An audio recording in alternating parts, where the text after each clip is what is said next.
মাঝে মাঝে সাধারণ একটা দিনের রূপকথা হয়ে ওঠার মতো অতুলনীয় আনন্দের অনুভূতি হয়। আর এই বছরের জন্মদিনের সন্ধ্যেটা ছিল একেবারে রূপকথার মতো, একেবারে ছবির মতো সুন্দর। গিয়েছিলাম বাড়ির পাশে এই পার্কটাতে সাইকেল চালিয়ে। আমি তো সাইকেল চালাতে ভীষণ ভালোবাসি। আমার আহ্লাদি রাজকন্যা এই যে মেলিসা, সে আমার সঙ্গে থাকলে আমার মনে হয় আনন্দের কোনো ঠিকানাই থাকে না।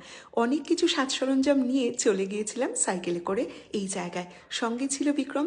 দুজনে মিলে ছোট্ট করে একটু কেক কাটার আসর বসলো। মোমবাতি, ন্যাপকিন, তার সঙ্গে ফুল, সমস্ত কিছুই ছিল সঙ্গে। আর তারপরে হলো জমিয়ে কেক কাটা। কেকটা ছিল অনবদ্য, যেটা বিক্রম সকালে কিনে এনেছিল। কেক কাটা হলো, খাওয়া হলো, গান বাজনা হলো, আড্ডা হলো। আর মনে মনে অজস্র ধন্যবাদ জানালাম এই অপূর্ব মনটাকে। আমার মনে হয় জীবনে বিস্ময় বাঁচিয়ে রাখা খুব দরকার। এই যে ছোট্ট করে একটু আমাদের আজ খেলনাবাটির আসরের মতো একটু চা খাওয়া, একটু কেক খাওয়া, এরকম